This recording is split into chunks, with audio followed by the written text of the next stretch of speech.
नमस्कार प्रेक्षको, भारत शक्ती मराठीच्या रणनीती कार्यक्रमात तुम्हा सगळ्यांचं पुन्हा एकदा मनपूर्वक स्वागत. मागच्या आठवड्यामध्ये आपण चीन आणि भारत यांच्यात झालेल्या कराराच्या संदर्भामध्ये माहिती घेतली होती. मात्र ही माहिती थोडीशी अपुरी असल्याचं लक्षात आल्यामुळे आजच्याही भागात आपण त्याच माहितीबद्दल पुन्हा एकदा चर्चा करणार आहोत. आणि त्यासाठी आपल्यामध्ये उपस्थित आहेत नितीन गोखले. नितीन गोखले आज आपल्याबरोबर कोलंबो इथून सहभागी होणार आहेत आणि एका कार्यक्रमाच्या निमित्ताने तिथे गेलेले आहेत. मात्र कार्यक्रमात खंड पडू नये ही त्यांची इच्छा असल्यामुळे असे तिकडनं आपल्याबरोबर सहभागी झालेले आहेत. त्यामुळे नितीन सर, आजच्याही कार्यक्रमात तुमचं मनपूर्वक स्वागत. नमस्कार. नमस्कार. सर, मागच्या आठवड्यामध्ये आपण चीन आणि भारत यांच्यामध्ये झालेल्या कराराच्या संदर्भामध्ये चर्चा केली होती. मात्र त्यावेळेला शेवटचा एक प्रश्न आपला अर्धवट राहिला होता, किंवा तुम्ही असं म्हणाला होता की त्याच्यावरती आपण एक वेगळा भाग करूया. त्याच अनुषंगाने मी तो प्रश्न घेते की 2020 मध्ये ज्या वेळेला तणाव निर्माण झाला होता, या तणावामागची नेमकी कारणं काय होती असं तुम्हाला वाटतं?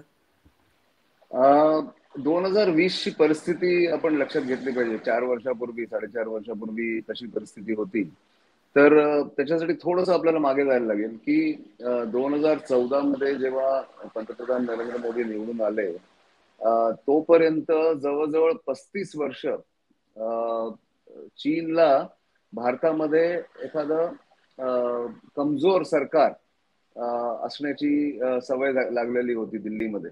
1989 पासून 2014 पर्यंत कधीच एखादं बहुमत असलेलं सरकार केंद्र सरकारमध्ये आलेलं नव्हतं. आणि त्यामुळे त्यावेळेसपासून साधारण 1990 ते 2014 पर्यंत प्रत्येक वेळेस ज्या ज्या सरकारशी त्यांनी आपले संबंध जोडण्याचा प्रयत्न केला आणि खूप त्याच्यातनं त्यांना फायदे मिळाले. चीनला बाजारपेठेमध्ये मुक्त शिरकाव झाला, बॉर्डरवरती सांगितलं गेलं की शांती राहील, पण त्या बाजूला चीनच्या बाजूला त्यांनी आपलं इन्फ्रास्ट्रक्चर, आपले जे काय मूलभूत सुविधा सगळ्या त्याचा पाया घातला आणि भारताने त्याच्याकडे कधीच लक्ष दिलं नाही.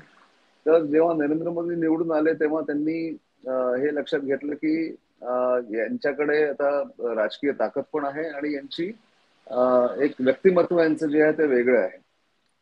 तर आधी त्यांनी त्यांच्याबरोबर चांगले संबंध ठेवण्याचा प्रयत्न केला. त्यांना किंबहुना चीनमध्ये बोलवलं, स्वतः शी जिनपिंग 2014 मध्ये भारतात आले, सगळं झालं. पण त्यांच्या लक्षात आलं की नरेंद्र मोदी आणि त्यांचे सहकारी भारताची जी एक मूलभूत मागणी होती की जी सीमारेखा आहे त्याच्यावरती जे काही आपलं वाद आहे, जो विवाद आहे, तो स्पष्ट करण्यासाठी आणि त्याला समाधान शोधण्यासाठी जे काय आपल्याला पावलं उचलायची आहेत ती आधी उचलायला लागतील, मग बाकीचे संबंध आपण सगळं नंतर करूया. तर ते त्यांना पटत नव्हतं चीनला. पण त्यांनी 2014 ते 2019 प्रयत्न केला की भारताला जे काही मागतायत त्याचं थोडं बहुत काहीतरी त्याच्या मागण्या पूर्ण करूया. मोठ्या मागण्या कधीच पूर्ण नाही केल्या. 2019 मध्ये त्यांनी पुष्कळ प्रयत्न केला की नरेंद्र मोदी सरकार परत येऊ नाही सत्तेमध्ये आणि एखादं कमजोर सरकार यावं, एखादं दुर्बळ सरकार यावं जिथे युती आहे, जिथे कॉम्प्रोमाइज होत राहतात, जसं कोअलिशन गव्हर्नमेंट ज्याला आपण म्हणतो. ते जेव्हा झालं नाही 2019 मध्ये, तेव्हा त्यांच्या लक्षात आलं की आता आपल्याला इथला जो एक चॅलेंज आहे मोदी सरकारचा बाउंड्रीवरती, आणि त्याच्यामध्ये मध्यंतरी मोदी सरकारने मूलभूत सुविधा, आपलं इन्फ्रास्ट्रक्चर, रोड्स, हे सैन्याला सुविधा लडाखमध्ये, अरुणाचलमध्ये खूप देण्याचा मोठा एक प्रोग्राम बनवला होता आणि तो सुरळीतपणे सुरू होता. तेव्हा त्यांच्या लक्षात आलं की आपल्याजवळ एकच एक खिडकी आहे, विंडो ज्याला म्हणतात, एक 4-5 वर्षाची, जेव्हा भारताची कमजोरी अजून आहे सीमा भागेमध्ये, सीमांतर भागांमध्ये.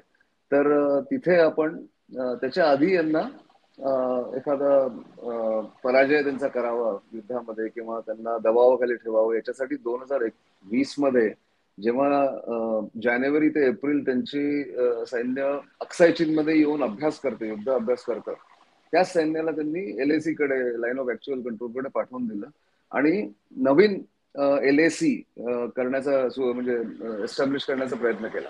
त्यावेळेस का असं करता आलं? कारण पूर्ण जग कोविडमुळे थोडंसं डिस्ट्रॅक्टेड होतं.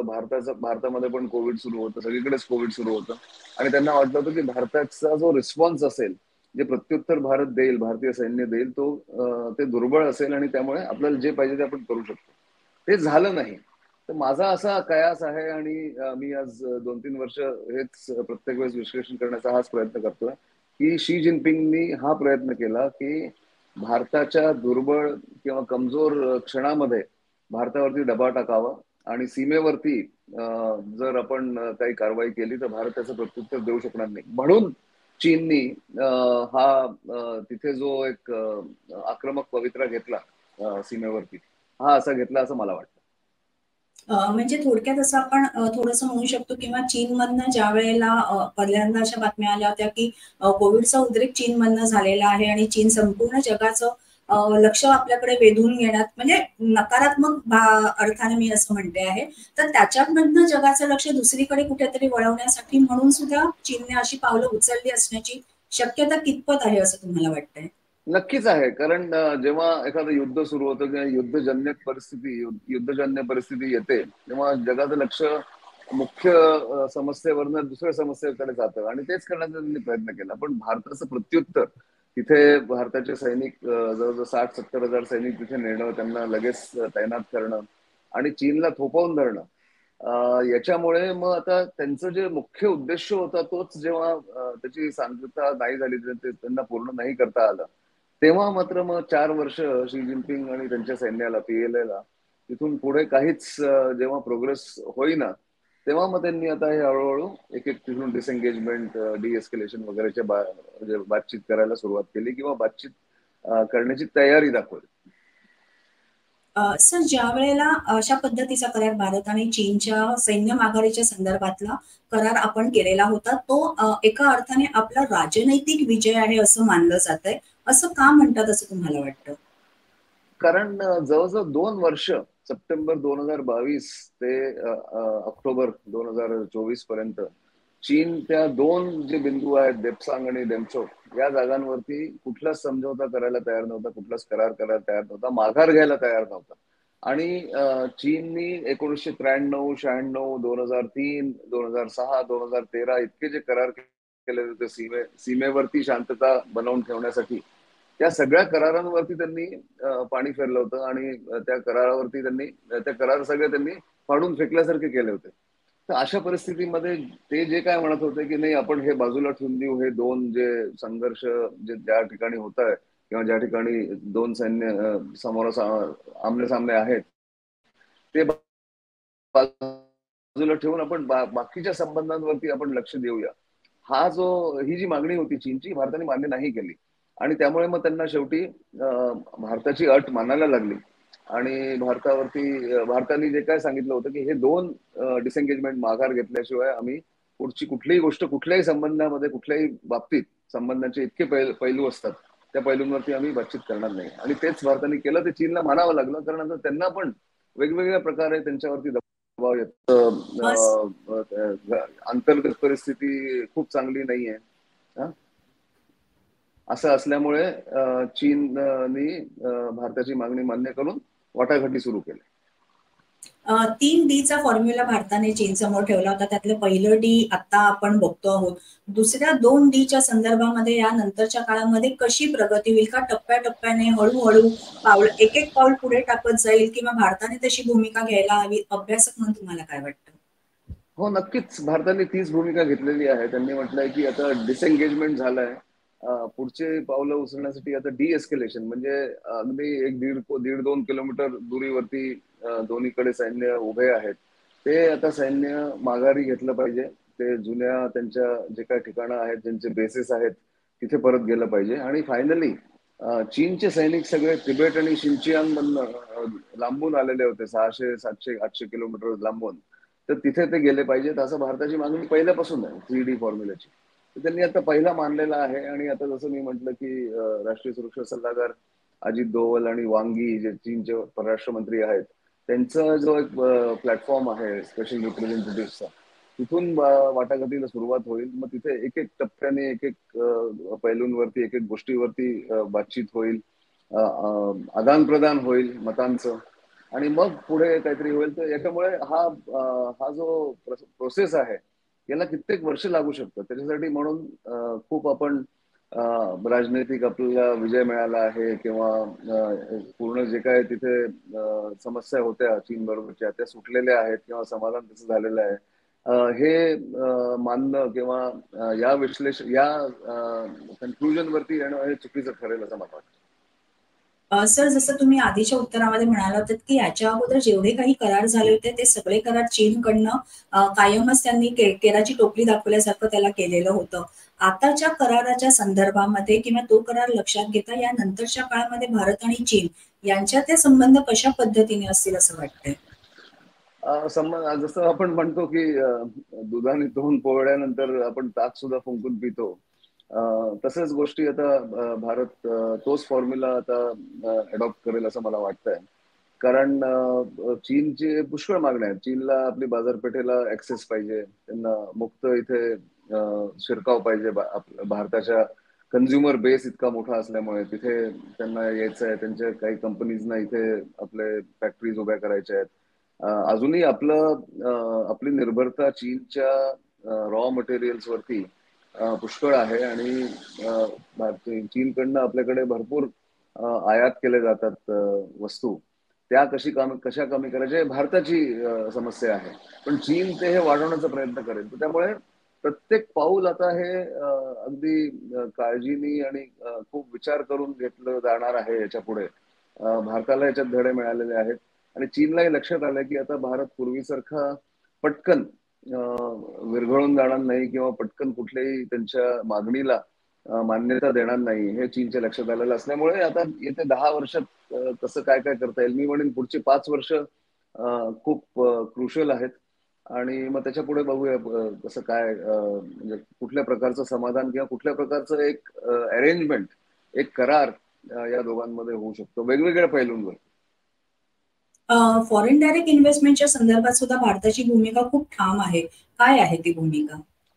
भारताने हे म्हटलंय की आमच्या जे राष्ट्रीय सुरक्षेच्या संबंधात जे काही क्षेत्र आहेत, टेलिकॉम, रेल्वेज, इलेक्ट्रिसिटी, सायबर, या सगळ्या क्षेत्रांमध्ये चीनकडनं फॉरेन डायरेक्ट इन्व्हेस्टमेंट म्हणजे चीनचं इन्व्हेस्टमेंट चीनच्या कंपनीचं आम्ही होऊ देणार नाही. त्यांचे इक्विपमेंट, त्यांचे प्लॅटफॉर्म आमच्याकडे आणू देणार नाही. कारण 2000 ते 2014च्या त्या काळामध्ये आपण हुआवे नावाची त्यांची जी टेलिकॉम कंपनी आहे त्याला, झेडटी, त्यांचं स्विचिंग इक्विपमेंट, या सगळ्याला आपण भरपूर मान्यता देऊन म्हणजे त्यांना इथे मोकळीक दिलेली होती चीनच्या कंपनीजना. ती आता बंद झालेली आहे. त्याच्यावर आता भरपूर देखरेख केली जाते, नजर ठेवली जाते. तर बाकीच्या ज्या गोष्टी आहेत ज्या आपल्या भारताच्या उद्योजकांनी पण सरकारला सांगितलेलं आहे की जो कच्चा माल असतो जो चीनमधनं आम्ही आणतो तो दुसरीकडे कुठेच अवेलेबल नाही आहे आणि असला तरी खूप महाग आहे. त्यामुळे तुम्ही नॉन स्ट्रॅटेजिक म्हणजे राष्ट्रीय सुरक्षाच्या क्षेत्राच्या बाहेरचे जी काही क्षेत्र आहेत त्याच्यामध्ये आम्हाला तिथून चीनमधनं आयात करू द्या या सगळ्या गोष्टी. तरच आपले उद्योग, इलेक्ट्रॉनिक पार्ट्स आहेत, बाकीचे जे काय फर्टिलायझर्स आहेत किंवा खत किंवा दुसरं तुम्हाला चीनकडनं जे काय कच्चा माल येतो तो येऊ द्यावा असं उद्योजकांनी म्हटल्यामुळे सुद्धा सरकारने त्याला आता थोडी थोडी करून मान्यता दिलेली आहे. प्रत्येक फॉरेन डायरेक्ट इन्व्हेस्टमेंट चीनकडनं जी येईल त्याच्यावरती स्क्रुटिनी केली जाईल प्रत्येक प्रपोजल वरती. पूर्वी ते नव्हतं, त्यांना ब्लँकेट परमिशन होती, ते जे काय पाठवायचे ते पटकन परमिशन त्यांना दिली जायची. आता ते होत नाही. हा एक मोठा बदल भारताच्या धोरणामध्ये आलेला आहे. चीनच्या अर्थव्यवस्थेला त्यामुळे कितपत म्हणजे फटका बसलेला आहे असं वाटतंय त्यामुळे? नाही, त्यांना फटका बसणार नाही. म्हणजे आपल्याला एक गोष्ट लक्षात घेतली पाहिजे की चीनची जी अर्थव्यवस्था आहे ती $17 ट्रिलियन जीडीपी आहे त्यांचं. भारताचं आता 3.5 पण झालेलं नाहीये. $3.5 बिलियन जीडीपी भारताचा आहे आता. तर त्यांची अर्थव्यवस्था खूप मोठी आहे, 5 पटीने मोठी आहे भारतापेक्षा. त्यामुळे भारताकडे जे निर्यात करतात ते त्यांच्या दृष्टीने त्याचा अंश अगदी कमी असतो.